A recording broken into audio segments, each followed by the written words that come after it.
네, 문재인 대통령이 어제 가습기 살균제 피해자들을 만나 정부를 대표해서 직접 사과를 했습니다. 가습기 살균제 사태에 대해서 정부도 일정 부분 책임이 있다는 걸 처음으로 공식 인정을 한 건데요. 앞으로 피해 구제에 속도가 붙을 것으로 보입니다. 김광삼 변호사 그리고 이동우 YTN 선임 기자와 관련 이슈들 짚어보겠습니다. 두 분 어서 오십시오. 네, 안녕하세요. 네, 안녕하십니까? 자, 가습기 살균제 정부도 일정 부분 책임이 있다. 이걸 이제 공식적으로 처음 인정을 한 부분, 이 부분에 좀 의미가 있을 것 같습니다. 그렇죠. 문재인 대통령이 가습기 살균제 피해자와 그 가족들을 이제 청와대로 초청을 했고요. 그 자리에서 이 가습기 살균제 피해자들의 어떤 피해에 대해서 사전에 예방하지 못했고, 또 그리고 그 피해가 발생했는데도 불구하고 정부가 적극적으로 대처하지 못한 부분이 있다. 그래서 이 부분에 대해서 공식적으로 사과드린다. 이렇게 밝힌 것이죠. 그래서 네. 어쨌든 그 가습기 살균제 피해자들 입장에서는 뭐 그동안 상당히 많이 뭐 그동안 그 억울하고 한이 많이 맺혔었는데 대통령이 청와대에 이렇게 초청을 해서 본인들의 얘기를 들어준 것만으로도 상당히 감사하게 생각한다. 막 이렇게 네. 얘기를 하면서 그동안 그 본인들이 하고 싶었던 얘기를 대통령에게 뭐 한 2시간 가까이 했던 것이죠. 원래는 네. 1시간 예정이었었는데 2시간 넘게 그렇게 예. 행사가 진행이 됐다고 합니다. 어제 뭐 대통령도 울고 피해자들도 울고 면담 자리 거진 뭐 눈물바다가 됐다고 하더라고요. 그건 6년 만에 이제 대통령을 만났다는 거잖아요. 예. 사실 가습기 살균 피해가 이명박 정부부터 시작이 된 거거든요. 이명박 정부, 그다음에 박근혜 정부, 그다음에 문재인 대통령 그렇게 됐는데 결국 대통령을 만나면 해결될 것이라는 그런 희망을 갖고 살았다는 거예요. 근데 예. 결국 대통령을 만났고 또 대통령이 굉장히 시원스럽게 얘기해주지 않았습니까? 여러 가지로 특히 피해 지금 뭐 오늘부터 시행되는 피해자 구제와 관련 특별법이 여러 가지 좀 미흡한 점이 많이 예. 있는데 일단 뭐 더불어민주당하고 문재인 대통령도 이제 새롭게 예를 들어서 뭐 피해자의 어떤 구제 범위 이제까지 뭐 1단계, 2단계에만 피해자를 인정하고 피해 구제해 줬는데 이제 3, 4단계까지 확대를 하겠다. 이제 그 부분이 좀 중요할 것 같고 그다음에 무엇보다 이제 정부의 책임에 대해서 명확하게 정부의 책임이 있다. 왜냐하면 정부는 국민의 생명과 안전을 책임져야 하기 때문에 예. 이것이 사실은 검찰에서 수사하면서 기소 중지되고 피해자들이 굉장히 무시당하면서 피해가 더 커진 경향이 있잖아요. 예. 그러한 부분들. 이제 세 번째는 제일 중요한 것은 이 기업이 관련된 어떤 가습기와 어떤 가해자라고 할 수 있는 기업에 대해서 징벌적 손해배상이 당연히 이루어짐에도 불구하고 이제 그런 것이 없었기 때문에 이제 피해자 구제가 소홀하지 않았느냐. 그래서 네. 그 부분에 대해서 중점적으로 앞으로 개선하겠다고 했기 때문에 이제 피해자 입장에서 보면 엄청난 거다 볼 수 있는 거죠. 예. 어제 현장에 함께 있었던 가습기 살균제 피해자 가족 모임의 강찬호 대표는 이런 얘기를 했습니다. 대통령과의 만남 그 자체만으로 위로가 됐다. 이렇게 얘기했는데요. 들어보시겠습니다. 솔직히는 이제 아직은 잘 실감이 잘 안 나고요. 다른 피해자 가족들도 뭐 비슷할 겁니다. 근데 사실 여기까지 와야 어떤 문제의 해결의 어떤 지점이 또 갈 거다라고 하는 거는 이제 이렇게 좀 감으로는 알고 있었거든요. 근데 벌써 이제 대통령만 세 번째죠. 이 사건을 겪으면서 이제 이명박 정부 때 알려졌고 박근혜 정부 거치고 이제 세 번째 정부였고요. 예. 그동안의 어떤 5년, 6년의 각 응어리들이 있어서요. 네. 그런 부분들을 좀 이렇게 억제를 못 하시더라고요. 그래서 대통령님이 만나는 것 자체만으로도 깊은 위로가 될 거다. 네, 아까 김광삼 변호사께서도 지적을 해주셨지만 지난 정부, 자 벌써 대통령만 세 번째다. 이 얘기가 정말 가슴에 와닿는데 대통령을 만나는 것 자체만으로 참 위로가 됐다. 이런 이야기를 했는데 어제 또 이 면담 자료 굉장히 살뜰히 챙긴 것 같아요. 그렇죠. 어떻게 보면 이제 정부의 그 문재인 정부의 의지를 확실히 반영하는 뭐 그런 행사 아니겠습니까? 예. 그러니까 대통령이 직접 그 이 가습기 살균제 피해자를 직접 챙기겠다. 그리고 관련 대책도 더욱더 이제 강구하겠다는 거 아니겠습니까? 이제 그러면서 피해자들의 어떤 사연들을 일일이 다 들은 거 아니겠습니까? 예. 그러니까 어떻게 보면 그동안 이 피해자들 같은 경우는 어디 호소할 데도 없었고, 그다음에 이런 가습기 살균제 그 제조사라든지 예. 대형 로펌을 대상으로 해서 지금까지 고독한 그 법정 투쟁을 벌여왔던 거 아니겠습니까? 그렇죠. 이제 그럼에도 불구하고 지금 말씀하신 것처럼 1, 2단계 피해자들만 그 피해자를 인정되고 3, 4단계 피해자들은 인정을 못 받는 뭐 그런 상황이었기 때문에 이 문재인 정부에서는 이제 3, 4단계 피해자들도 피해자로 인정을 받아서 이제 배상을 받을 수 있는 그런 길이 열릴 수 있도록 네. 뭐 그런 방안을 지금 강구하겠다는 거 아니겠습니까? 지금 그렇죠. 대통령도 어제 그런 말씀하셨고요. 그리고 더불어민주당의 그 우원식 원내대표도 오늘 그런 취지의 그 발언을 예. 했거든요. 그렇기 때문에 이 피해자들 입장에서는 그동안 그 참 응어리졌던 것이 어제 행사를 통해서 이제 상당 부분 해소가 됐다 예. 이렇게 보고 있는 것이고 그렇기 때문에 이제 그 자리에서 대통령을 만나고 대통령이 한마디 할 때마다 그 피해자와 그 가족들이 예. 그 눈물을 감추지 못했다는 거 아니겠습니까? 그리고 그 자리에 배석했던 김은경 그 환경부 장관도 그 눈물을 흘렸고 대통령도 네. 눈물이 상당히 글썽였다는 뭐 그런 얘기가 있습니다. 예, 앞으로 이게 보상 확대 뭐 재조사로 이어질지 이걸 좀 지켜봐야 되겠습니다만은 지금 뭐 대통령이 이런 자리를 만든 것만으로도 이제 피해자들이 위로가 됐다. 이 얘기가 참 마음에 남는데 이 가습기 살균제 하면은 떠오르는 사람이 있지 않습니까? 이 산소통을 메고 다니는 우리 임성준 군. 어제 대통령이 또 그 야구 선수를 좋아한다고 해요. 피규어까지 선물을 했다고 하네요. 네네, 그 피해자 이제 어린이가 야구를 굉장히 좋아한다고 그럽니다. 야구 선수를 좋아해서 그 야구 선수의 피규어도 선물을 했다고 하고요. 또 청와대에서 아마 일일이 지금 만남을 가지기 전에 아마 피해자를 상대로 얘기를 한 것 같아요. 그러니까 네. 어떤 뭐 음식에 대해서 알레르기가 있냐 없냐 이제 그런 것까지 조사를 해서 섬세하게 조사를 해서 그거까지 다 조사를 그렇죠. 해서. 다과에서 예. 알레르기 있는 어떤 재료는 이제 빼는 방향으로 이 자체는 뭐 상당히 뭐 별거 아니다고 생각할 수도 있어요. 네. 그렇지만 어떤 피해자고 이제까지 정부의 어떤 무책임으로 말미암아서 정말 억울했던 국민들에게 어떤 섬세함을 좀 보여주는 것이다 예. 이렇게 볼 수 있고 우리가 뭐 정치는 이미지라고 많이 얘기를 합니다. 그런데 뭐 사실 이것이 굉장히 뭐 이미지라고 할 수도 있는 거예요. 그렇지만 중요한 것은 이제 만남을 가졌는데 이 만남 자체가 과연 형식적으로 그냥 이루어지고 뭐 제도에 대해서 우리가 한번 개선을 얘기해봤다 그런 게 아니고 어느 정도 구체적으로 어떻게 하겠다는 것을 제시하느냐. 그다음에 제시했던 것이지 그 이후에 후에 어떻게 잘 이루어지느냐. 이제 그걸 가지고 우리는 진정성을 판단할 수 있는 거 예. 아니겠습니까? 그런데 또 세월호 가족도 만난다고 하는데 근데 이러한 세월호 가지고 이루어진 가습기 피해 사건의 특징이 그거 아니에요. 정부의 어떤 무책임으로 말미암아서 국민의 일부가 굉장히 피해를 받고 정신적으로 굉장히 고통을 겪었단 말이에요. 이제 그런 걸 유료하다는 그런 의미에 있어서도 굉장히 좋고 앞으로도 뭐 향후에 정부도 그런 거에 관심을 가져야겠다. 이런 것 자체가 사실은 피해자와 관련이 없는 국민에게 대해서도 예. 굉장히 좋은 감정을 가질 수 있기 때문에 뭐 정권의 어떤 지지의 기반이 될 수 있고 동력이 될 수 있다고 볼 수 있는 거죠. 예. 조만간 세월호 유가족도 면담을 한다고 하는데 이게 뭐 현 정부의 일은 아닙니다만은 전임 정부의 잘못된 국정 운영 때문에 상처받은 사람들을 이렇게 보듬는 모습으로 적폐청산 이 동력을 조금씩 쌓아가는 모습인데 그런데 이걸 바라보는 여야의 시각이 굉장히 달라요. 그렇죠. 여당 같은 경우는 이제 당연히 이제 그 문재인 정부의 이러한 행보에 대해서 대환영을 하는 뭐 그런 반응을 보이는 것이고 예. 반면에 이제 야당, 특히 자유한국당에서는 이런 뭐 적폐청산이라든지 뭐 이런 행보들이 결국은 이제 전 정권 흠집내기 아니냐. 그리고 그런 그 적폐라는 것은 이 그 보수 정권에만 있었던 것이 아니라 예. 김대중 노무현 정부 그 진보 정권에서도 그런 적폐가 분명히 있었는데 그런 부분에 대한 언급은 쏙 빼놓은 것은 좀 문제가 아니냐 뭐 이런 식으로 지금 문제 제기를 하고 있는 것이죠. 예. 그리고 지금 과거사 파헤치기에 몰두할 때냐 이런 얘기를 지금 많이 하고 있어요. 예, 그렇습니다. 예. 자, 문 대통령 뭐 이렇게 적폐청산 국정 운영의 뭐 첫 번째 과제로 삼고 있는 그런 상황인데요. 또 무너진 공정방송에 대한 의지도 밝혔습니다. 어제 이효성 방송통신위원장 그 임명장 수여식이 있었는데요. 이 자리에서 나온 발언 들어보시겠습니다. 지난 10년간 우리 사회에서 무너진 것이 많은데 가장 심하게 참담하게 좀 무너진 부분이 우리 그 방송, 특히 공영방송 쪽이 아닌가 싶습니다. 가장 참담하게 무너진 부분이 방송이다. 자, 이런 얘기를 했습니다. 저희 YTN도 이제 해직자들이 이제 10년 만에 거의 10년 만에 돌아오는 그런 상황인데요. 지금 MBC, KBS 공영방송들 여전히 수년째 지금 진통을 겪고 있는 그런 상황 아니겠습니까? 그렇죠. 문재인 대통령의 대선 공약이 공영방송 정상화예요. 공영방송 정상화는 이제 두 가지로 볼 수 있는데 이전에 어떤 부당하게 해직이 됐던 특히 노조와 관련된 예. 언론인의 이제 복직, 전원 복직이고요.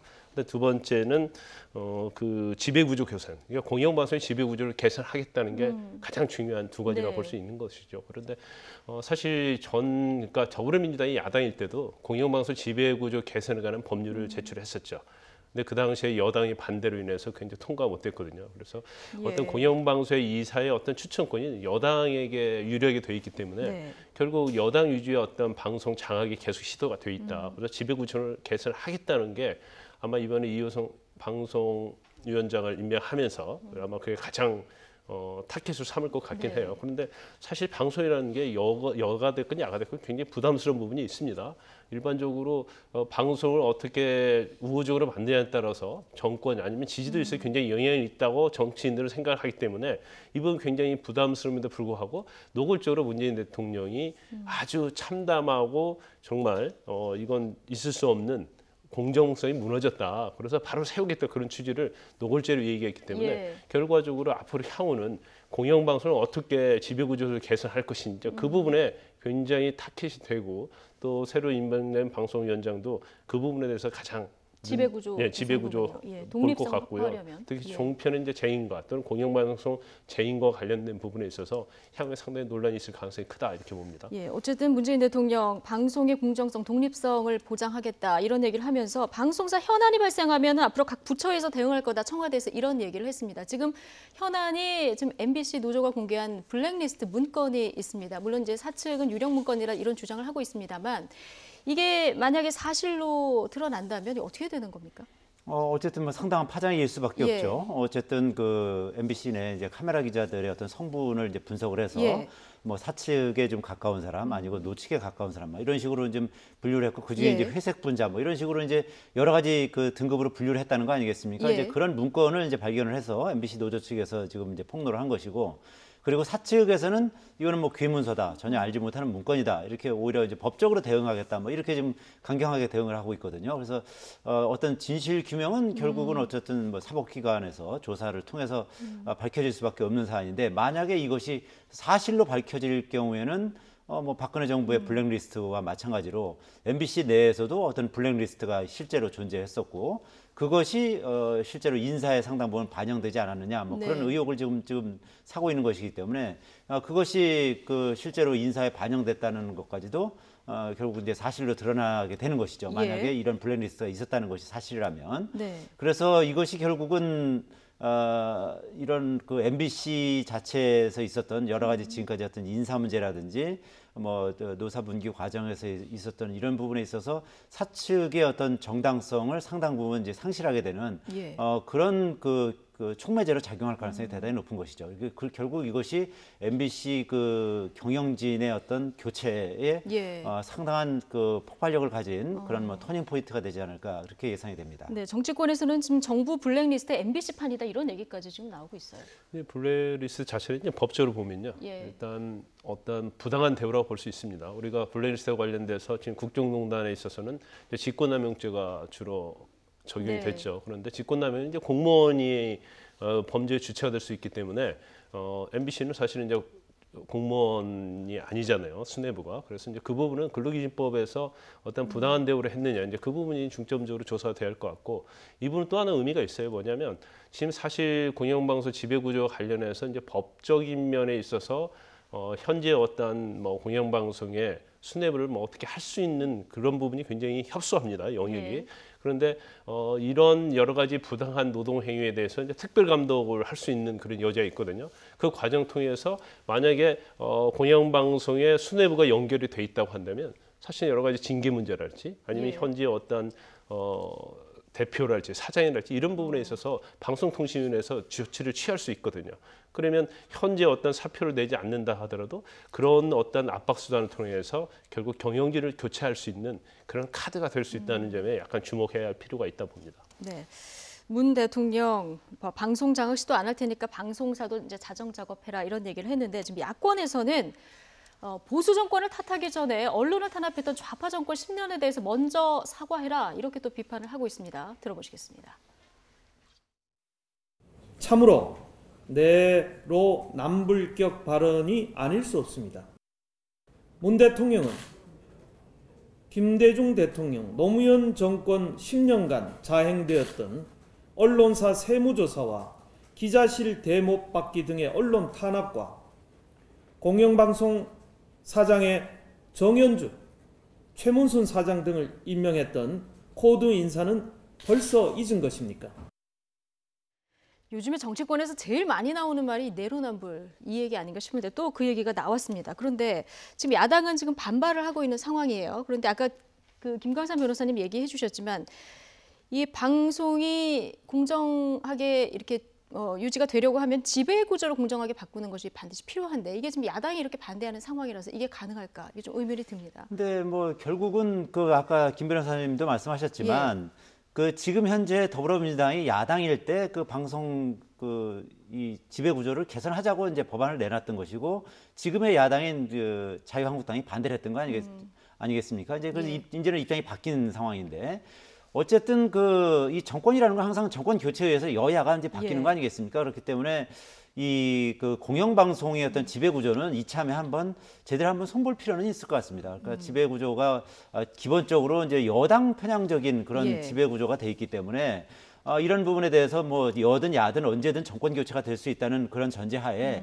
어떻게 하는 것이 가장 그 공영방송의 지배구조를 공정하게 관리할 수 있을지 그리고 그야말로 불편부당한 보도를 할 수 있는 그런 지배구조는 어떤 것인지 이번 기회에 한번 연구를 해보고 여야가 머리를 맞대고 거기서 가장 확실한 해결 방안이 무엇인지 이런 부분에 대해서 한번 이번 기회에 확실하게 한번 누가 정권을 잡든 공영방송의 어떤 공정한 지배구조 그리고 시스템으로 공정한 구조로 만들 수 있는 그런 시스템을 이번 기회에 한번 만들었으면 하는 그런 바람을 가졌습니다.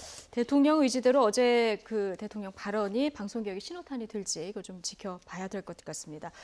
자, 어제 그 과학기술혁신본부장이죠. 박기영 교수가 임명이 됐는데 지금 정치권 안팎에서 다 지금 반발이 나오고 있는 것 같습니다. 눈에 뭐 아주 논란이 많습니다. 특히 정의당에서도 뭐 데스노트에서 아주 반발을 많이 하고 있죠. 그런데 사실 이제 박기영 교수 같은 경우에 임명하는데 좀 약간 저는 문제가 있다고 개인적으로 봅니다. 왜냐하면 지난 지금 12년 전이죠. 12년 전 이제 황우석 교수 논문 사태가 뭐 전국을 완전 뒤흔들었지 않습니까? 그래서 제일 중요한 게 이제 난자 매매, 그 불법이었죠. 그리고 논문 조작. 그런데 논문 조작이 사실은 사이언스지에 올렸는데 거기에 박기영 교수가 또 공동저자로 돼 있었어요. 그리고 또 그 당시에 굉장히 말이 많았던 게 황우석 교수의 연구원에 있어서 엄청난 돈을 갖다가 보조를 해줬는데 그 당시에 박기영 교수가 청와대 과학기술 보좌관을 하고 있었거든요. 그래서 그 당시 또 황금박쥐라는 얘기가 나왔었거든요. 그러니까 황우석 교수 그리고 박기영 교수 그리고 당시에 진대재 정보통신부 장관 뭐 김병준, 김병준 그때 정책실장인가 그랬을 겁니다. 그런 사람들이 이 어떻게 보면 황우석 교수의 어떤 연구에 직간접으로 관여가 돼 있다. 그래서 굉장히 논란이 많았는데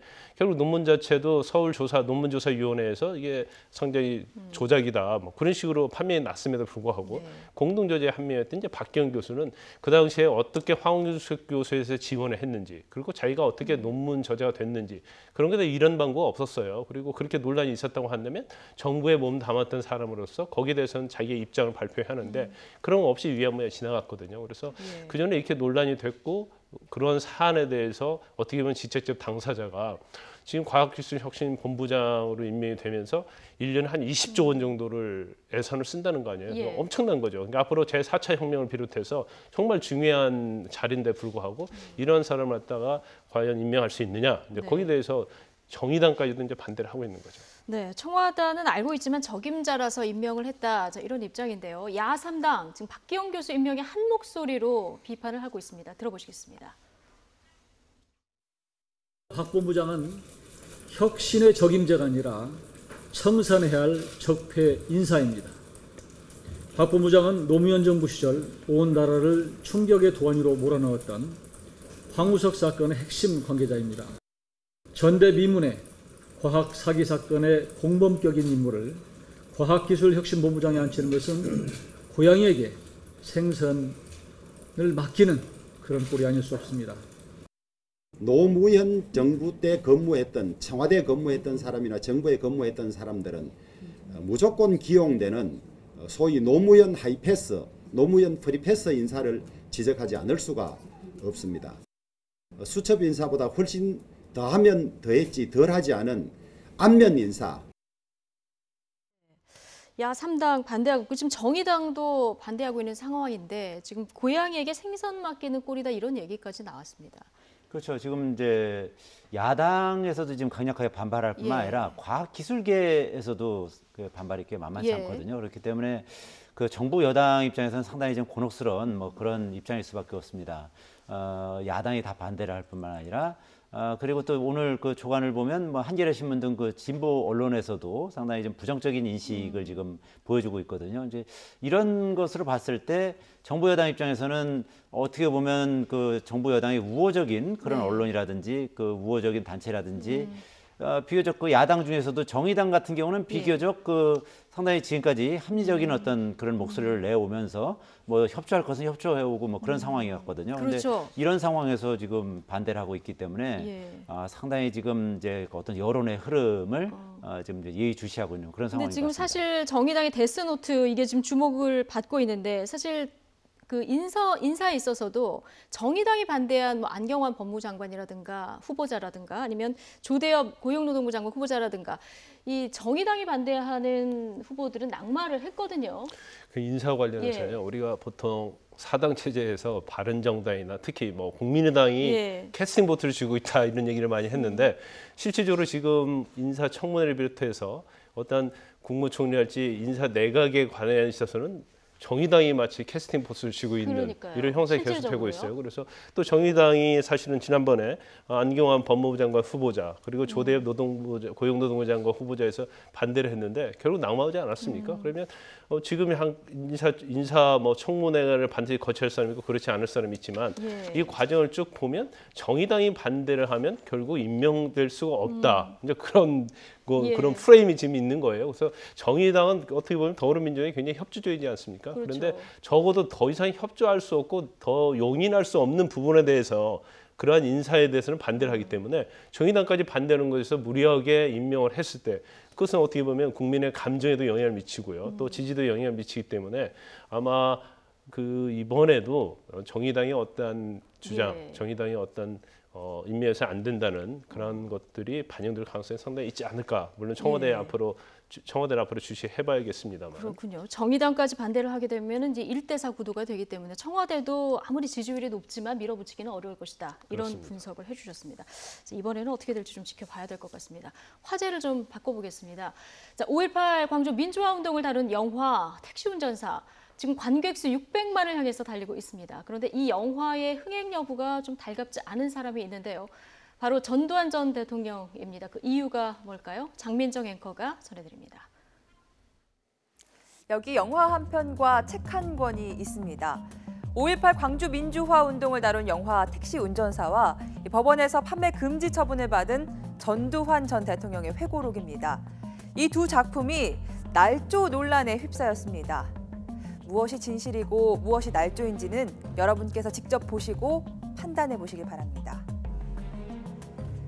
벌써 500만 넘는 관객이 본 영화 택시 운전사입니다. 민주화를 향한 열망이 뜨거웠던 1980년 5월의 광주.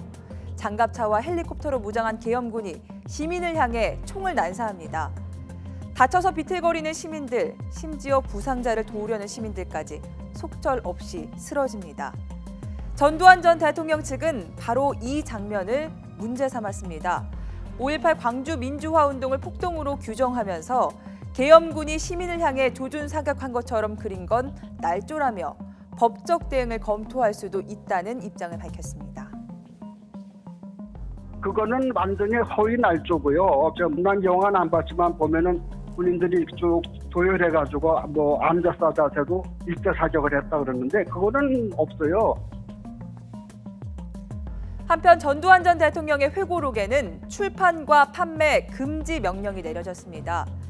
광주 민주화 운동에 참가한 시위대 600명은 북한에서 내려온 특수군이었다. 선량한 국민을 향해 총구를 겨눈 일은 없다 등 33가지 대목을 5.18 관련 단체들이 문제 삼았습니다. 법원 역시 표현의 자유를 넘어선 왜곡된 주장이라고 판단했지만 전두환 전 대통령 측은 즉각 반발했습니다. 공산 독재도 아니고 금서 처분을 인정할 수 없다며 이번 주 이의 신청하겠다는 입장입니다. 40년 가까운 세월이 흘렀지만 피해자만 있고 가해자는 여전히 속 시원히 밝혀지지 않은 게 5.18 광주 민주화 운동입니다. 국민들도 무엇이 진실이고 무엇이 날조인지 진심으로 알고 싶습니다. 5.18은 폭동이 맞다. 자, 민정기 전 청와대 비서관 이 얘기가 지금 굉장히 회자가 되고 있는데 민정기 전 비서관 하면은 전두환 전 대통령이 입이다 이렇게 보면 되겠죠. 그렇죠. 지금 대변인격으로 예. 이제 지금 활동하고 있는 분이고요. 지금 어쨌든 뭐 방송에 출연해서 5.18 광주민주화운동은 시민폭동이 맞다. 그러니까 그 당시에 그 강제로 진압하는 것이 정당했다는 이제 그런 주장을 예. 하고 있는 것이죠. 그러니까 일반 국민들의 정서에 비춰봤을 때 대단히 그 받아들이기 어려운 뭐 그런 주장을 하고 있는 것인데 그 전두환 전 대통령 측 입장에서 봤을 때는 지금 이제 영화 택시 운전사가 흥행을 하면서 상당히 좀 어떤 본인들의 입장이 지금 이제 좀 공공해지는 그런 상황 아니겠습니까? 예. 이제 그런 상황에서 뭐 조금이라도 어떻게든 한번 여기서 변명을 해보겠다. 그리고 어떻게든 뭐 법적인 뭐 어떤 뭐 반발이라든지 어떤 최소한의 반발을 한번 보여주겠다. 뭐 그런 네. 심산인 것 같아 보이는데 아시다시피 이런 반발이 그 국민적 정서를 오히려 더 강하게 자극하지 않을까. 뭐 그런 생각이 듭니다. 지금 계엄군이 발포하는 그 장면이 날조됐다 이 얘기를 하는 거거든요. 뭐 왜곡됐다면 법적 대응도 하겠다는 건데 그럼 뭐 어떻게 하겠다는 겁니까? 그러니까 저도 상영 중지 가처분 소송 내겠다는 겁니까? 저도 영화를 봤는데요. 예. 뭐 계엄군이 조준 사격하는 부분이 나오죠. 예. 거기에 대해서는 사실 영화를 본 분들은 굉장히 분노를 많이 할 거예요. 그런데 그러한 부분들이 사실은요. 그 지방 대법원 판결에서도 인정이 됐어요. 그리고 사실 5.18에 대해서 이제 민주화 운동이라는 것 자체가 역사적으로 거의 저는 정립이 됐다고 보고 있거든요. 그리고 사실 교과서에도 실려 있지 않습니까? 그리고 국민들 정서가 전부 다 5.18에 대해서는 다 그렇게 생각을 하고 있는 거예요. 예. 단지 거기에 대해서 지금 전두환 씨를 비롯해서 전두환 이제 주위 사람들이 여기에 대해서 이제 다르게 얘기를 하고 있다고 이렇게 보는데 이 영화 자체가 뭐 그렇게 막 과장이 됐다거나 아니면 넌픽션, 그러니까 픽션이라는 생각이 거의 들지 않고 예. 역사적 사실관계를 근거로 해서 구성을 한 것이고 또 우리가 이제까지 알고 있었던 내용이 다 들어가 있어요. 그리고 지금 회고록과 또 회고록은 이미 그 전두환 씨의 회고록은 출판 판매 안 되게 돼 있잖아요.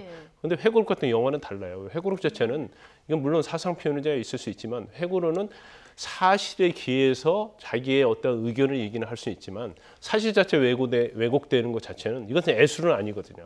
하지만 영화는 예술이거든요. 영화는 예술이기 때문에 사실관계에 근거해서 어떻게 표현을 할 수가 있다고 봅니다. 그런데 사실 저 안에 나오는 그런 장면 자체가 또 어떤 역사 사실을 왜곡한 게 아니거든요. 그래서 뭐 말은 어떤 법적으로 조치를 취하겠다고 하지만 그런 법적인 조치는 받아들일 가능성이 거의 없다. 이렇게 볼 수 있죠. 보인다. 지금 회고록 관련해서는 법원이 출판 금지 결정을 내렸는데 여기에 대해서 이번 주 내에 이제 이의 신청을 하겠다 또 이런 입장을 밝혔어요. 그렇죠. 어쨌든 회고록을 발매할 수가 없는 그런 상황이 된 거 아니겠습니까? 그러니까 전두환 전 대통령 측에서는 이와 관련해서 뭐 법적으로 대응을 해보겠다. 뭐 그러니까 이미 그 법원에서 배포 금지 그 가처분 신청을 인용을 했지만 이에 대해서 이제 이의 신청을 통해서 한번 그 다른 판단을 한번 받아보겠다. 뭐 이런 계산을 하고 있는 것 같아 보이는데 지금 법원에서 이미 그 가처분 신청을 인용한 상태에서 그 이의 신청을 그 받아들일 가능성은 뭐 상당히 희박하다 이렇게 보여집니다. 예. 그런데 전두환 전 대통령 측은 왜 자꾸 이런 얘기를 지금 하는 겁니까?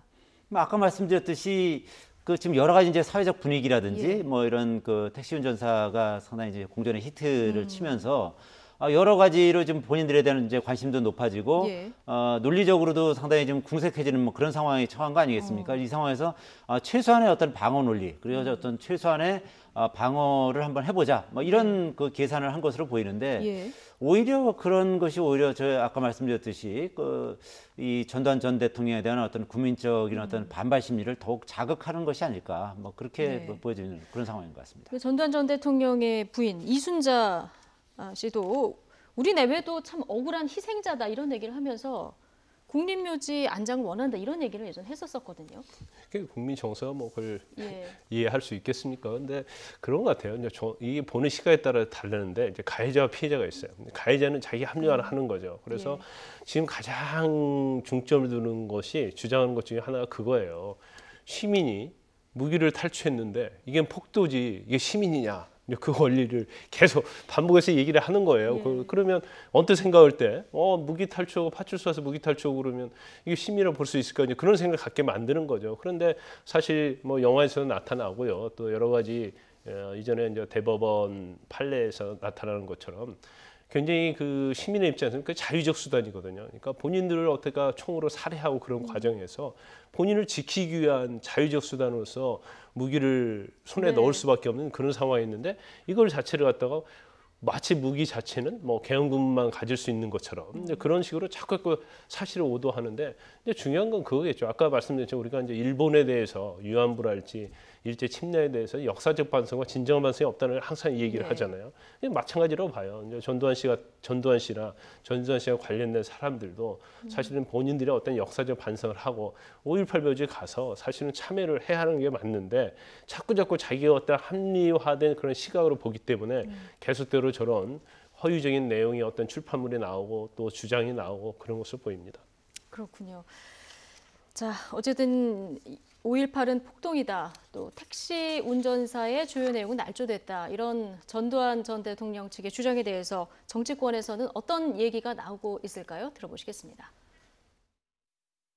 아직도 전두환은 자기 인생을 돌봐야 할 때가 돼서도 자신의 죄를 인정하기는커녕 자서전을 통해 자신을 5.18 식긴쿠스 재물이라고 표현하고 5.18 광주 민주화운동을 광주 사태라고 적는 등 추악한 노년의 모습을 보이고 있습니다.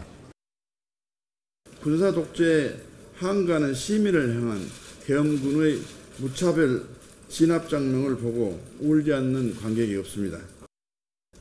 시민들에 대한 최초 발포와 집단 발포 명령자, 헬기 기총 소사 등 진상규명이 전혀 이루어지지 않고 있습니다. 전두환 대통령과 발언 당사자는 즉각 5.18 영령 앞에 사죄를 하고 참여할 것을 요구를 합니다. 네, 자 민주당과 국민의당 반발이 굉장히 지금 거센데요. 지금 뭐 발포 책임과 관련해서도 전두환 전 대통령 측은 발포 책임이 없다 이렇게 얘기를 하고 있는데 이거 법원에서 이미 판단이 난 사안 아닙니까?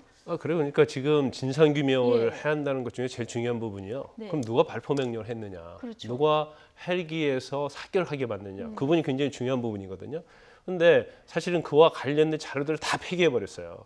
그래서 아무리 조사를 해도 누가 직접적 명령을 내렸는지를 알 수가 없어요. 그렇지만 대법원 판결에서는 직접적으로 누가 전두환 씨가 내렸느냐 아니면 그 당시에 뭐 어떤 합참의장이 됐건 육군 참모총장이 됐건 누가 내렸느냐를 우리가 확정지어서 말할 수는 없지만 적어도 그 당시에 전두환 씨와 관련된 안에 있는 사람들 그 집단이죠 일종의 거기서 분명히 어떤 발포 명령을 내린 건 맞다 이런 취지로 판결이 나왔기 때문에 그러면 그러한 발포 명령을 내릴 수 있는 사람은 누가 있겠어요?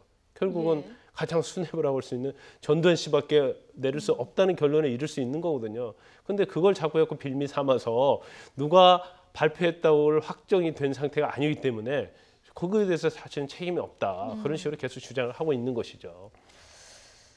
그렇군요. 지금 뭐 여러 가지 국민적인 비난이 지금 더 거세지고 있는 그런 상황인데 지금 택시 운전사 관람하는 정치인들도 굉장히 늘고 있는 것 같아요. 어제 이낙연 총리 같은 경우를 보면서 눈물을 흘렸다 이런 기사도 있던데요. 그렇죠. 이낙연 총리 눈물을 흘렸다라고 이번에 그 국민의당 전당대회에 출마를 선언한 정동영 의원 그리고 안철수 전 대표도 이제 지금 영화 택시 운전사를 이제 관람을 했거나 할 예정인 것이죠. 그러니까 아무래도 이제 국민의당이 그 근거지라고 할 만한 곳이 이제 호남 아니겠습니까? 이제 광주 민주화운동을 소재로 한 택시 운전사 영화를 보면서 어떻게 보면 이제 호남에 대한 그 뭐랄까요 구애라고 할까요? 그러니까 국민의당 전당대회를 통해서 이 택시 운전사를 관람하면서 이 본인에 대한 어떤 지지를 어떻게 간접적으로 호소하는 뭐 그런 전략을 쓰는 것이라고 볼 수 있을 것 같습니다. 아무래도 광주를 배경으로 한 영화이다 보니까요. 안철수 전 대표 같은 경우는 오늘 기자들하고 같이 보는 모양인데 저녁 8시 표는 김영란법 때문인지 각자 써서 본다고 하는데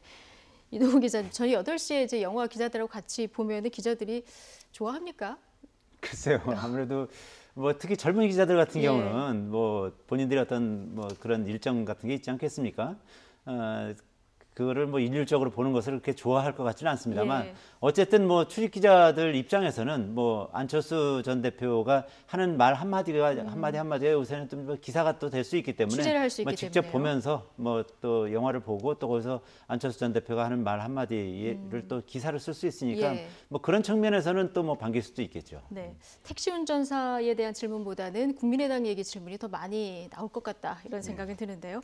자, 그런데 전두환 전 대통령뿐만이 아니라 지금 박정희 전 대통령 일가도 지금 순환 시대입니다. 영상으로 먼저 만나보시겠습니다.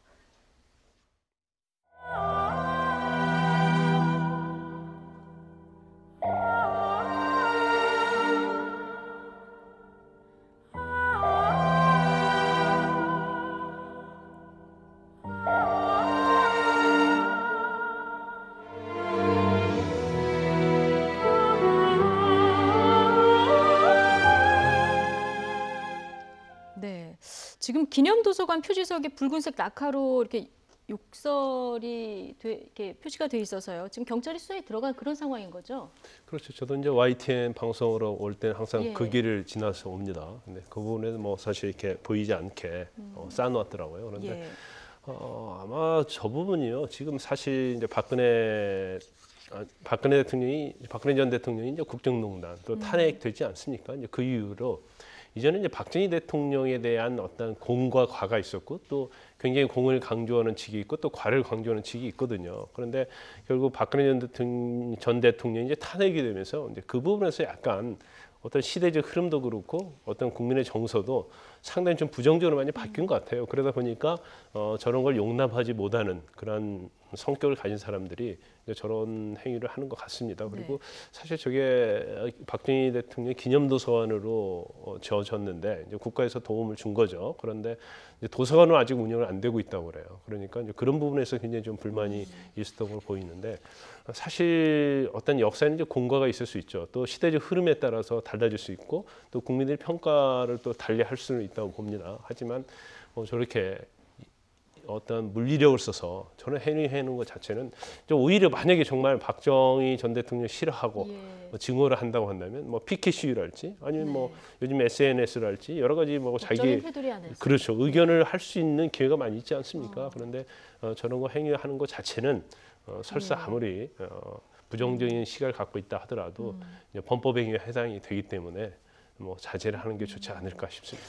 지금 기념물 훼손이라든가 사실 이런 일들이 지금 이번이 처음이 아닌데요. 이게 박근혜 전 대통령에 대한 분노가 박정희 대통령에게까지 번지는 거라고 봐야 됩니까? 뭐 그렇다고 봐야겠죠. 왜냐하면 어차피 아시다시피 이제 박근혜 전 대통령이 당선되는데도 사실 박정희 전 대통령에 대한 향수 이런 부분이 상당히 많이 작용을 한 것이 사실이고 그야말로 특히 이제 나이가 좀 드신 분들 같은 경우는 뭐 박정희 향수가 상당히 많지 않습니까? 그렇죠. 그래서 특히 고연령층의 압도적인 지지가 박근혜 전 대통령이 당선되는데 상당히 큰 힘을 발휘했던 것도 사실이기 때문에 그런 상황에서 박근혜 전 대통령이 사실 국정을 제대로 펼치지 못하고 국정농단에 휘말리면서 지금 사법 처리되어 있는 상황 아니겠습니까? 그러니까 이런 부분에 대한 상당한 어떤 실망감을 지금 이제 이런 식으로 이제 극단적인 방법을 써서 이제 표현을 했다 이렇게 보여지는데 어쨌든 김 변호사님 말씀하신 것처럼 그런 어떤 생각을 가지고 있다 하더라도 이런 좀 불법적인 방법으로 표현을 하는 것은 좀 적절치 않아 보이는 국민들 보기에도 상당히 좀 눈살이 찌푸려지는 그런 광경인 것 같습니다. 뭐 유경수 여사에 대한 향수하면은 뭐 유경수 여사에 대한 향수가 더 큰데 이 추모 행사를 두고도 논란이었는데 이 부분은 군비 지원을 안 받고 행사를 진행하는 것으로 정리가 된 것 같습니다. 자, 마지막으로 국민의당 얘기를 좀 해보도록 하겠습니다. 안철수 전 대표의 당대표 출마를 놓고 요 근래 국민의당에서는 뭐 출당, 탈당 이런 얘기까지 나올 정도로 굉장히 시끄러운데요. 영상으로 먼저 만나보시겠습니다. 단어가 딱 어울리네. 안전 후보 외계인 같다는 거.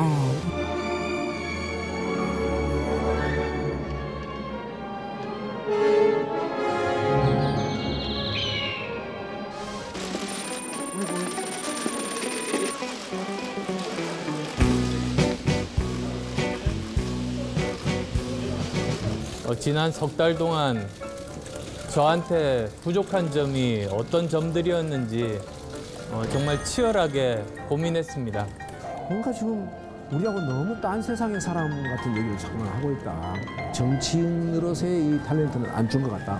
뭐 이렇게까지 얘기를 했어요. 집에 불이 났습니다. 불을 끄는데 제가 동참해야 되지 않겠습니까? 가만히 있는 것은 그건 도리가 아니라고 생각합니다. 평행선을 달리는 그런 이제 제가 왜 출마 결심을 하게 됐는지 저 나름대로 진솔한 대화를 나눴다고 생각합니다. 위태이탈이라는 단어가 딱 어울리는 거예요. 안전 후보 외계인 같다는 외계인 같다는.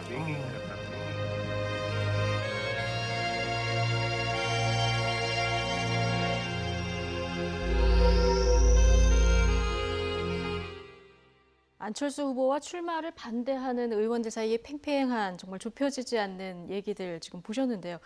내일부터 후보 등록이 시작되는 거죠? 네, 그렇습니다. 예. 내일부터 후보 등록이 시작되고 후보 등록을 하게 되면 아마 안철수 전 대표가 제일 먼저 하지 않을까 이렇게 예상이 됩니다. 제일 먼저. 왜냐하면 지금 뭐 주변에서 당 원로들 이런 사람들도 네. 특히 동교동계를 중심으로 안철수 후보의 그 출마를 철회해달라고 요청을 했지 않습니까? 이제 그러니까 지금 당 불구하고 원로들의 만류도 안 먹히는 상황이에요. 그렇죠. 예. 당 원로는 물론이고 이제 저렇게 이제 당 중진이라든지 예. 뭐 초선 의원이라든지 이렇게 그 안철수 후보의 뭐 출마 철회를 요청하는 네. 그런 그 목소리가 이제 상당히 많이 분출하고 있습니다만 안철수 전 대표는 지금 만약에 본인이 출마하지 않을 경우에는 국민의당이 그 더불어민주당의 흡수 통합이 되거나 아니면 내년 그 지방선거에서 참패하고 그리고 국민의당이 소멸될 수밖에 없다. 뭐 그런 절박한 어떤 심정을 가지고 이번에 출마를 강행한 것으로 보입니다. 네. 지금 전당대회 준비해야 될 주요 당직자들은 줄사퇴하는 이런 상황이에요. 그렇죠. 아까 이제 화면에도 나왔지만 이제 예. 황주홍 의원이 이제 전당대회 그 준비위원장이거든요. 근데 전당대회 준비위원장인데 저런 식으로 안철수 후보에게 예. 출마를 철회해달라고 요청하는 모임에 참석하고 그러다 보니까 이제 여러 가지 이제 논란이 일 수밖에 없는 거 아니겠습니까? 네. 그래서 전당대회 준비위원장을 사퇴를 했고요. 그리고 장정숙 부위원장도 이제 사퇴를 했습니다. 네. 그리고 오늘자로 김관영 의원이 이제 전당대회 준비위원장으로 이제 선임이 됐고요. 그리고 그 외에도 그 김경진 의원 있지 않습니까? 검사 출신이고 이제 텔레비전 TV 프로그램에도 많이 나왔던 네. 김경진 의원 같은 경우도 전당대회 준비 선관위원이었는데 선관위원을 사퇴를 했고 오늘 일부 그 사퇴한 그 선관위원이라든지 이런 부분에 대해서는 오늘 뭐 그 부분에 대해서는 좀 보완을 좀 했다고 합니다. 네. 지금 후보로 출마하겠다고 한 사람이 천정배, 정동영, 안철수 이렇게 세 후보인데요. 지금 구도라면 어떻습니까? 지금 구도라면 그냥 안철수 후보가 유리한 건 맞습니까? 그건 잘 모르겠어요. 예. 일단 뭐 호남에 가서 이제 제가 호남이니까 호남에 가서 보니까 상당히 안철수 후보에 대해서는 그렇게 비판적 시각이 굉장히 많더라고요. 그런데 예. 그건 또 이게 사실 전당대회와 그건 또 약간 별개적인 문제가 있다고 봐요. 물론 지금 국민의당 자체가 사실 호남에 기반을 하고 있고 호남에 굉장히 당원이랄지 그런 사람이 굉장히 많아요. 그럼에도 불구하고 이제 천정배 의원이나 정동영 의원이 계속적으로 안철수 후보에 대해서 이제 사퇴를 하라 이렇게 하는 것은 아마도 굉장히 전당대회는 예측할 수 없고 좀 불리한 측면이 있어서 그러지 않는가 이제 그런 네. 생각이 좀 들 수 있고 그런데 좀 요즘 약간요 이제 약간의 어떤 흐름이 좀 바뀌고 있다는 생각이 드는데 네.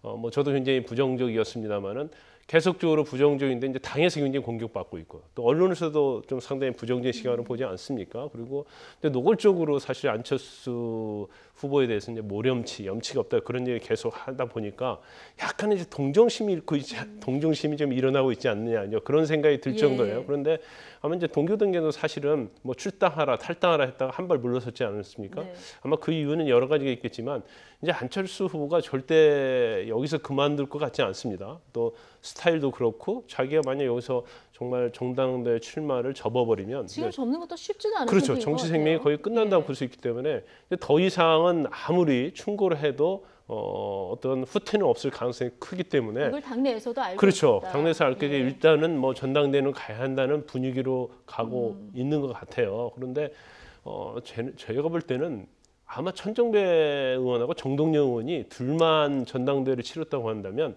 이처럼 관심을 가졌지 않았을 거예요. 그런데 안철수 후보가 뛰어들면서 오랜만에 대선 이후에 존재감이 없던 국민의당의 존재감이 일어나는 것이고 어쨌든 간에 흥행에는 성공했다. 그렇죠. 흥행은 성공하고 있다고 봐요. 그리고 당 자체에서도 정말 안철수 후보가 출마하는 것이 잘못됐고 이것은 모렴치하는 것이라고 하면 당원들이 심판을 해서 안철수 후보를 떨어뜨리면 네. 결국 국민의당 자체가 안철수만은 당이 아니구나. 그러면서 더 지지를 얻을 수 있을 가능성도 있다는 거죠. 그래서 제가 볼 때는 국민의당도 이 정도 왔으면 서로 후보끼리 정면 대응해서 판을 벌리고 네. 그다음에 이제 결과에 깨끗이 승복하는 그게 오히려 국민의당의 앞으로 존재 그리고 국민의당이 향후에 있어서 어떠한 입지를 위해서는 오히려 더 좋은 방향으로 가고 있지 않나 이렇게 역발상으로 생각해 볼 수 있다고 봐요. 그렇군요. 그런데 이제 나와서 이렇게 비판을 감수하고 나왔으니까 돼야 되잖아요. 안철수 전 대표 입장에서는.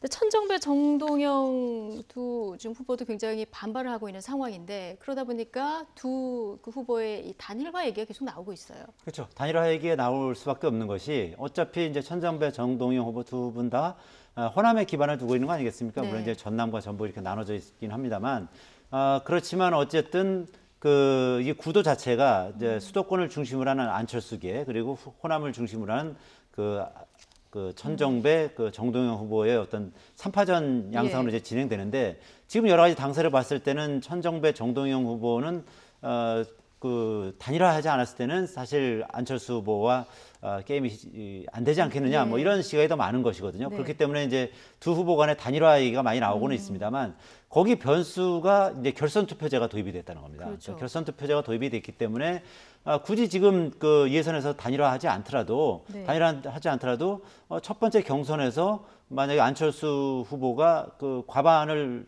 득표하지 못할 경우에는 결선 투표제에 가서 결국은 그 50% 이상을 얻는 사람이 결국은 당 대표가 되는 거 아니겠습니까? 그럼 세 명이 다시 결선 투표를 하는 거죠? 아니죠. 1, 2위 간에 이제 결선 투표를 하게 되는 그렇게 거죠. 되면 1, 2위 간에 하면은 그럼 승산이 있나요? 그때 가서는 모르죠. 왜냐하면 네. 그야말로 그 당시를 가면 결선 투표 가기 전에 해야 되는 상황 아닌가요? 아니죠. 어쨌든 아닙니까? 단일화를 하지 않더라도 네. 그 천정배 후보든 예. 정동영 후보든 2위를 하게 되면 네, 어쨌든 1대1로 붙을 수 있는 결선 투표에서 안철수 후보와 이제 1, 2위를 이제 가를 수 있는 뭐 그런 기회가 올 수 있기 때문에 이 결선 투표 전에 그 전에 1차에서 두 후보 간의 단일화가 이루어질지는 장담할 수는 없는 상황입니다. 그렇지만 어쨌든 워낙 그 두 후보가 동시에 나왔을 경우에는 미미한 지지를 얻을 가능성도 배제할 수 없거든요. 그렇기 때문에 아예 그 결선 투표를 생각하지 않고 1차에서 처음부터. 안철수 후보를 누를 수 있을 수 있도록 아예 그 단일화를 하는 것이 어떻겠느냐 뭐 그런 의견도 상당히 많이 대두되고 있는 것으로 알고 있습니다. 단일화는 쉽지 않을 수 있을 것 같아요. 왜냐하면 결선 투표제가 없었다고 한다면 결선 투표제가 없었다고 한다면 이제 단일화를 처음부터 할 수 있겠죠. 그렇지만 결선 투표가 있기 때문에 제가 볼 때는 1차 투표까지 물론 단일화 논의는 굉장히 할 겁니다. 하는데 1차 투표 결과를 보고 왜냐하면 사실은 천정배 의원이나 정동영은 그러면 누가 단일화냐 이게 굉장히 논란이 있고 또 어떤 식으로 단일화할 것이냐 이 방법이 있어서도 사실은 방법이 마땅치 않거든요. 결선 투표로 가면 결과적으로 그렇죠. 자연스럽게 그래서 그 전에 미리 그럼 결선 투표 가기 전에 1차 투표에서 2위를 한 후보로 단일화를 하는 것을 하자. 이렇게 서로 합의는 볼 수 있겠죠. 그렇군요. 어쨌든 지금 천정배, 정동영 두 후보의 단일화 논의가 수면 위로 떠올랐는가 하면 일각에서는 안철수 전 대표의 출당까지도 한때는 논의가 됐었던 그런 상황이었죠.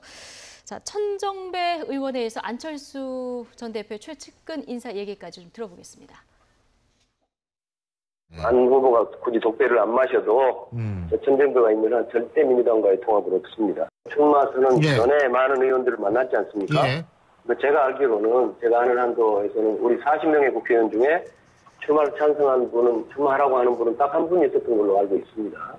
많은 당원들은 여의도에서는 이제 반대가 많지만은 그러나 이제 평당원들 분위기는 좀 다르다고 봅니다. 아까도 말씀드렸지만은 평당원들께서는 명분이나 책임보다는 역시 국민의당을 부활시키고 지방선거에서 국민의당을 승리로 이끌 사람이 누구냐 역시 안철수뿐이다 이렇게 저는 많은 분들이 평가하고 있다 그렇게 생각합니다. 네. 지금 뭐 천정배 의원 같은 경우는 40명 중에 찬성하는 의원 딱 한 명이다 이런 얘기를 했는데 지금 문병호 의원 같은 경우는 평당원들은 좀 온도차가 있다 이 얘기를 하고 있어요. 그렇죠. 지금 현역 의원들 같은 경우는 이제 주로 안철수 후보가 이제 출마하는 거에 대해서 반대 의견이 더 많다는 것이 이제 정설이고, 근데 반면에 지금 원외 지역위원장 같은 경우는 109명 정도가 이제 안철수 후보 지지 선언을 뭐 했다고 지금 알려져 있는 거 아니겠습니까? 이제 그런 것을 근거로 해서 이제 문병호 전 의원 같은 경우는 안철수 후보에 대한 그 원외 쪽에, 그러니까 현역 의원 아닌 사람들의 지지가, 특히 평당원들의 지지가 상당히 높다, 뭐 이렇게 주장을 하고 있는 것이죠. 예. 그러니까 지금 계속 주장하는 게 명분이 좋지 않은 것을 알지만 당을 살리려고 하면은 특히 내년 지방선거까지 염두에 둔다면 안철수 전 대표가 등판해야 된다. 이런 얘기가 이제 평당원들 사이에서 나온다고 하는데 과연 뭐 지방선거 염두에 둬서 안철수 전 대표가 된다면 이 구원투수가 될 수 있는 겁니까? 그건 뭐 지금 명시적으로 얘기할 수가 없죠. 왜냐하면 지금 상황으로 가면 사실 뭐 자유한국당도 국민의 지지를 못 받고 있잖아요. 그럼 결국 더불어민주당이 이제 50% 이상의 압도적인 지지를 받고 있거든요. 근데 과연 국민의당이 안철수 후보가 대표가 된다고 그래서 과연 국민의당이 부활할 것이냐, 이제 그 부분에 대해서는 사실은 아직은 이제 물음표라고 볼 수 있거든요. 단 국민의당의 일단은 제가 볼 때는 이제 전당대회 끝나고 나서 만약에 박빙으로 안철수 전 대표가 된다고 한다면 그건 컨벤션 효과가 상당히 있을 겁니다. 그다음에 후속 조치가 제일 중요한 부분 중 하나가, 그럼 이제까지 어떤 새 정치라는 걸 모토로 내세웠는데 이제 그 모습을 못 보여줬잖아요. 그러면 또 다른 정도가 다른 모습을 어떻게 보여주냐도 물론 제일 중요한 것 중에 하나지만, 두 번째 제일 중요한 것은 문재인 대통령이 어떻게 국정을 운영하느냐가 제일 중요하다고 봐요. 그래서 더불어민주당과 문재인 전 대통령이 지금처럼 하고 있는 것처럼 소통을 모습을 보이면서 국정 운영을 잘 하고 있다고 한다면 내년 사실은 지방선거에서는 별 비전이 없는 거죠. 그래서 여러 가지 이제 변수가 있기 때문에 그 부분은 뭐 예단하기 어렵죠. 예. 자, 이런 가운데 유기진 의원이요, 안 전 대표를 감싸고 또 이 국민의당 의원들을 비판하는 이런 글을 썼는데 일단 내용을 좀 보실까요? 출마의 자유를 강제로 억압하는 것이 국민의당이 표방하는 새 정치인지 되묻고 싶다, 이 얘기가 있고요. 그 뒤를 보면 대선 패배가 원인이라면 한국당의 홍준표 대표도 책임을 벗어나기 어려울 것이다, 이렇게 얘기를 했는데 이동우 해설위원님, 이게 방점이 어디에 찍혀 있습니까? 뭐 아무래도 앞에보다는 저 뒤에 있는 것이 더 방점이라고 하고 싶은 얘기 아니겠습니까? 대표. 그러니까 이 얘기, 유기준 의원은 뭐 대표적 친박계 의원으로서 홍준표 대표와 서로 이제 관계가 좋지 않은 그 의원이기 때문에, 그러니까 결국 그 홍준표 대표 같은 경우도 대선에서 패배한 지 얼마 안 돼서 바로 지금 그 전당대회에 나와서 이제 대표가 된 상황 아니겠습니까? 그렇기 때문에 대선 패배에 책임이 있는 홍준표 대표가 나와서 대표가 된 상황인데, 그럼 홍준표 대표도 책임을 벗어나기 어려울 것이다, 이렇게 얘기를 하면서 국민의당 상황을 빗대서 홍준표 대표를 간접적으로 이제 비난하는 그런 전술이다, 이렇게 보여집니다. 네, 유기준 의원 하면 뭐 대표적인 친박 의원으로 분류가 되는데 비슷하게 들으셨습니까? 저도 뭐 의견 같습니다만, 근데 일단 뭐 사실 지금 국민의당의 안철수 이제 후보가 출마하겠다고 그러는데 사실 더불어민주당이 굉장히 관심이 많아요. 그래서 비판도 좀 많이 하고 또 오히려 뭐 외부에 있는 분들이 많이 비판을 하는 것 같습니다. 그런데 사실 지금 보면 이제 대선에서 떨어진 사람 중에서 특히 홍준표 대표는 일찍이 복귀를 했지 않습니까? 그리고 당대표로 화려하게 복귀를 했어요. 물론 거기에서 그게 뭐 과연 긍정적이냐 부정적이냐 이제 그런 판단은 뭐 하기는 좀 어려울 것 같지만, 그런데 사실 친박 같은 경우는 사실 홍준표 대표하고는 상당히 각이 서 있는 상황 아닙니까? 그래서 일단 앞부분에 대해서는 뭐 그런 평가, 사실 유기진 의원이 국민의당에 대해서 평가할 자격이나 그런 위치에 있느냐는 좀 의문 아니겠어요? 그렇다고 한다면 뒷부분에 홍준표 대표에 대한 거에 더 방점이 좀 찍혀 있지 않는가, 그렇게 판단해 볼 수 있을 것 같아요. 그렇군요. 안철수 전 대표의 당대표 출마를 가지고 지금 당내뿐 아니라 다른 당에서도 여러 가지 이유로 관심이 많은 그런 상황이네요. 자, 여기까지 듣겠습니다. 김광삼 변호사 그리고 이동우 YTN 선임 기자와 함께했습니다. 고맙습니다.